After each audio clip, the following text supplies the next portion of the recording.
मुल्क में अदम रवादारी के बढ़ते वाकयात पर मुल्क की सरकर्दा शख्सियात ने तशवीश का इजहार किया है। मुख्तलिफ शुबहियात से वाबस्ता 49 मारूफ शख्सियात ने वज़ीर-ए-आज़म नरेंद्र मोदी को खत लिखा है, जिसमें उन्होंने अदम रवादारी के बढ़ते रुझान पर तशवीश का इजहार किया है। उन्होंने कहा है कि मुसलमानों, दलितों और दीगर अक़लियतों के खिलाफ हुजूमी तशद्दुद को फौरन रोका जाना चाहिए। इनका कहना है कि हिंदुस्तान एक सेक्युलर मुल्क है जिसमें हर मजहब, नस्ल, जात को यकसां हुकूक हासिल हैं। जिन जानी मानी हस्तियों ने वज़ीर-ए-आज़म को खत लिखा है, इनमें श्याम बेनेगल, गोपाल कृष्णन, अपर्णा सेन और अनुराग कश्यप भी शामिल हैं। ऐसा देखने को मिलता है कि कुछ ऐसे लोग हैं जो लगातार ऐसे पत्रबाजी करते हैं और अलग अलग विषय पे। कभी वो कहते हैं अवार्ड वापसी को लेकर विषय है, कभी बोलने की स्वतंत्रता खतरे में है वो विषय है, कभी लिंचिंग को लेकर बोलते हैं। और कई बार ऐसा भी देखा गया है कि ये लोग जो हैं, इनमें से वो भारतीय जनता पार्टी के बिल्कुल विरुद्ध खड़े रहते हैं, कई तो वामपंथी दलों के साथ जुड़े रहते हैं। तो ऐसा लगता है कि ये शायद एक राजनीतिक उनकी सोच भी हो सकती है।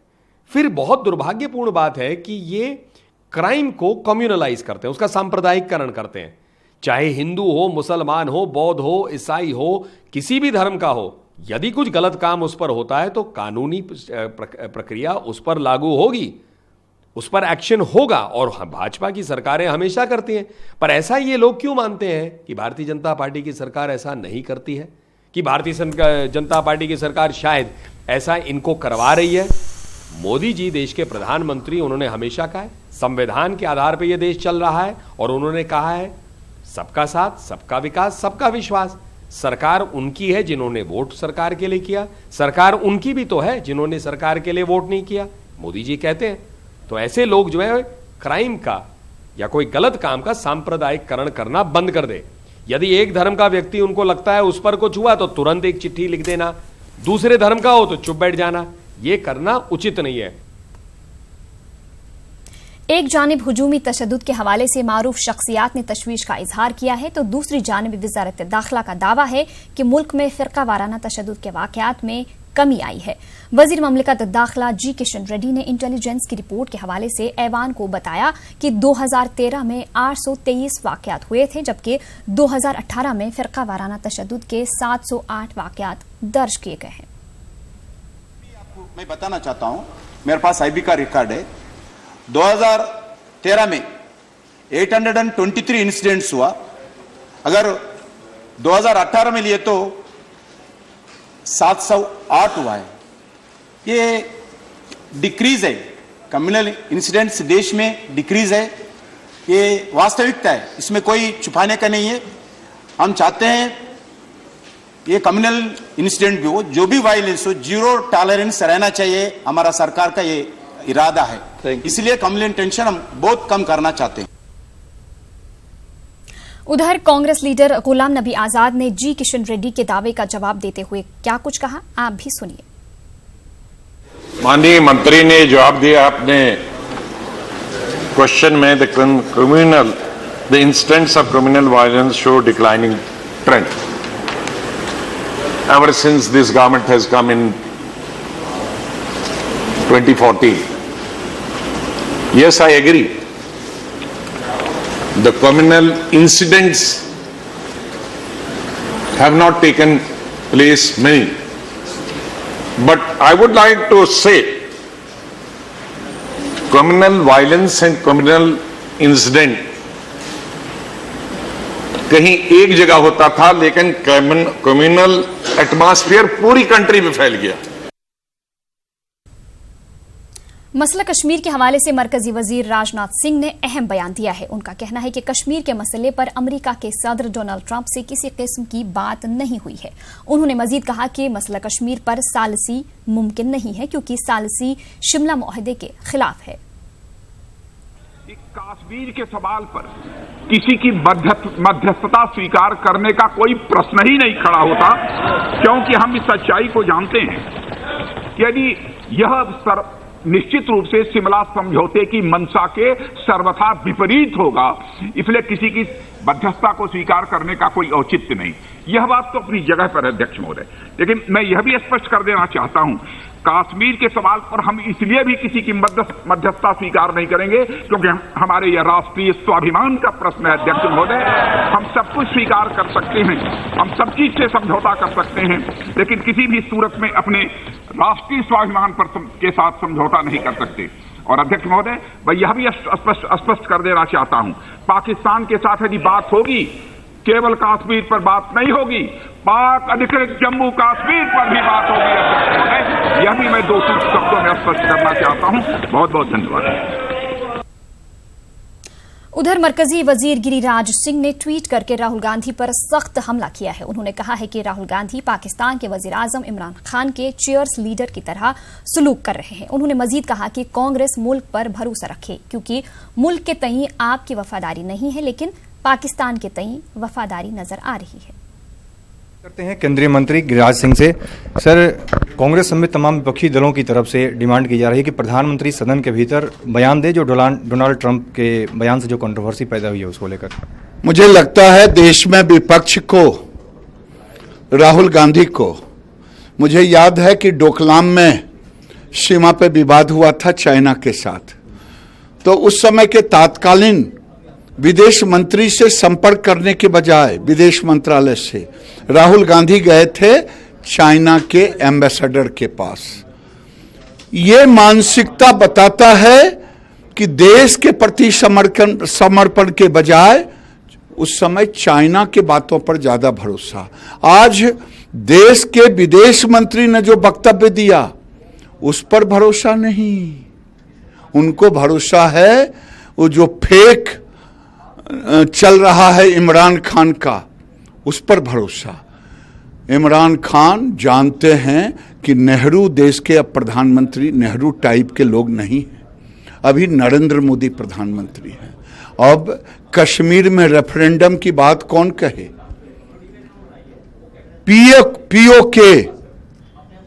पीओके भारत का हिस्सा है, अब ये चर्चा होगी।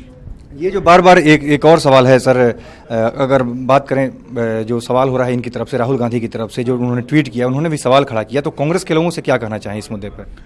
मैं तो यही कहना चाह रहा हूं कि भैया देश पर भरोसा रखो।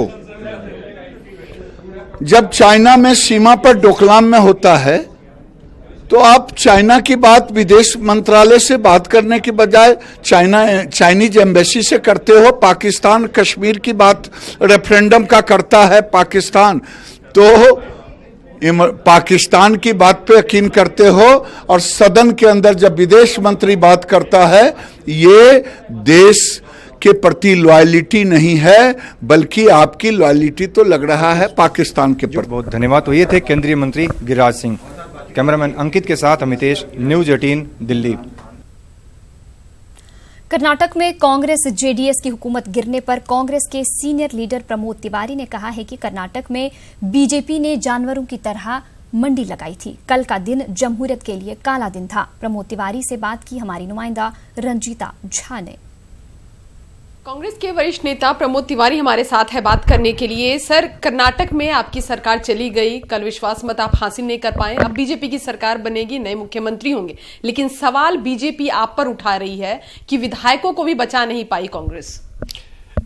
इसमें कोई शक नहीं कि हम विधायकों को नहीं बचा पाए, क्योंकि जिस तरह खुली मंडी में जानवरों की तरह खरीद फरोख्त की, भय और आतंक पैदा किया, सिर्फ कर्नाटक में नहीं देश के कई हिस्सों में हो रहा है।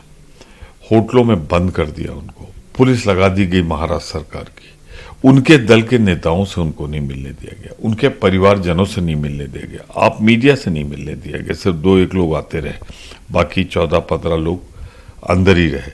तो ये तो एक तरीके से आपने किसी को जबरदस्ती कब्जा कर रखा है। कब्जा कर रखने के बाद खरीद फरोख्त कर रहे हैं, तो निसंदेह कल अगर कोई विश्वास मत हारा है तो वो लोकतंत्र विश्वास मत हारा है, देश की जनता ठगा हुआ महसूस कर रही है। बताया ये जा रहा है कि कांग्रेस की तरफ से केंद्र में कोई नेतृत्व नहीं था, क्योंकि प्रदेश में नेताओं ने अपनी तरफ से लगातार कोशिश की कि किसी तरह सरकार बचे, लेकिन केंद्र में किसी तरह का नेतृत्व नहीं था, किसी तरह की बातचीत नहीं की गई। विफलता कांग्रेस पार्टी के अंदर थी। देखिए, जनरल सेक्रेटरी हमारे जो इंचार्ज हैं कर्नाटक के, लगातार वहां थे और सभी वरिष्ठ नेताओं के संपर्क में भी थे, तो यह कहना गलत है कि केंद्रीय नेतृत्व उपलब्ध नहीं था। परंतु ये डकैती थी लोकतंत्र में जनता के अधिकार पर, प्रतिनिधियों के अधिकार पर, और ये डकैती किसी और ने नहीं, भारतीय जनता पार्टी ने डाली। क्या लगता है डकैती मध्य प्रदेश, राजस्थान, छत्तीसगढ़, क्या वो तमाम राज्य होंगे जहां बीजेपी की सरकार नहीं है? देखिए, मध्य प्रदेश में तो सवाल ही नहीं उठता, क्योंकि यहाँ जेडीएस और मिलीजुली सरकार थी, उसका फायदा उठाया उन्होंने, गठबंधन ने। यहाँ तो कांग्रेस अपने बूते पे लगभग 114 है, 1 या 2 का फर्क है, वो नहीं कर सकते। तो इकलौती सरकार है। सारे वरिष्ठ नेता हमारे दिग्विजय सिंह जी, कमलनाथ जी, सिंधिया जी और सब दृढ़ प्रतिज्ञ है कि याद दिला देंगे। यहाँ 5 साल मजबूती से सरकार चलेगी, अच्छा काम करेंगे और अगले 5 साल के लिए निर्वाचित होंगे। धन्यवाद। तो साफ तौर पर प्रमोद तिवारी जी का कहना कि ये विधायकों की डकैती नहीं बल्कि लोकतंत्र की डकैती हुई है। कैमरा पर्सन नागेंद्र के साथ रंजीता झा, न्यूज़ 18 नेटवर्क। नोएडा से ताल्लुक रखने वाले 22 साल के आयुष मर्चेंट नेवी में मुलाजमत के लिए 4 जून को ईरान गए थे, लेकिन 22 जुलाई को ही फोन से पता चला कि आयुष लापता हो गया है। आयुष के अहले खाना से न्यूज़ 18 ने बातचीत की। इस समय हम खड़े हैं आयुष के घर पे। आप देख सकते हैं कि किस तरीके का माहौल है यहाँ पर। माँ है जिसके आंसू रुक नहीं रहे हैं, जो कुछ भी बोल नहीं पा रही है, अपने बच्चे के लिए ये अपील तक नहीं कर पा रही है कि सरकार उसके बच्चे को ढूंढ के ले आए। लेकिन सरकार है, हम विदेश मंत्रालय की बात करें या पुलिस की बात करें, कोई भी सुनने को तैयार नहीं है। सुनने को इसलिए तैयार नहीं है, एफआईआर के लिए गए थे, एफआईआर दर्ज नहीं हुई।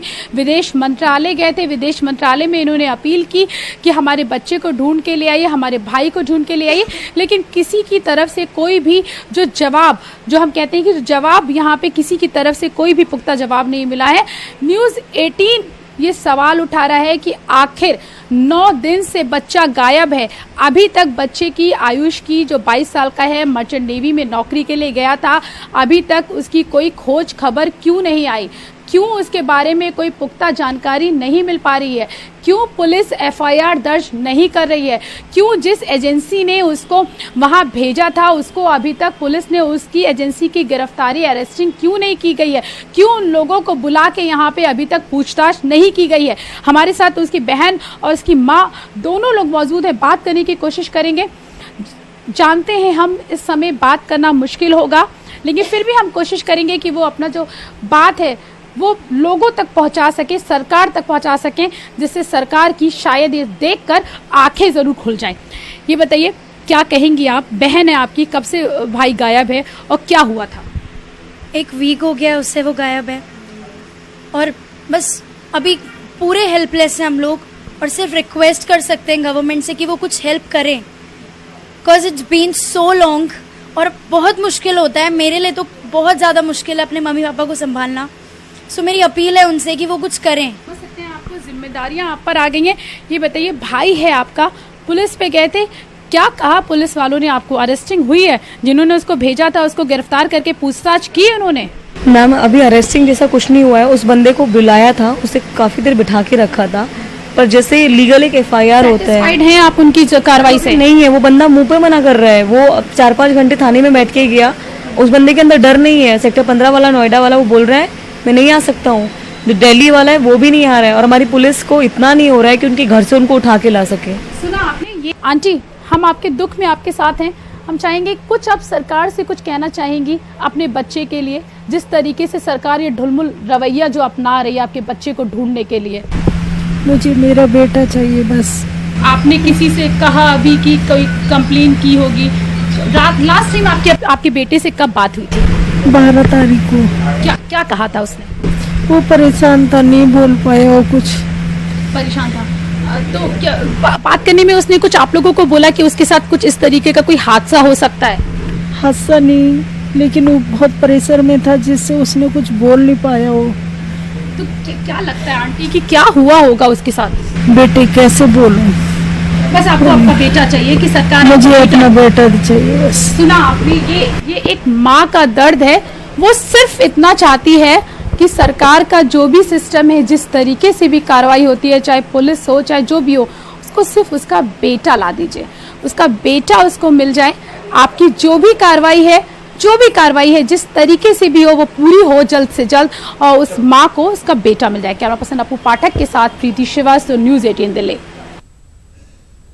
और इसी के साथ इस बुलेटिन में फिलहाल इतना ही। आदाब।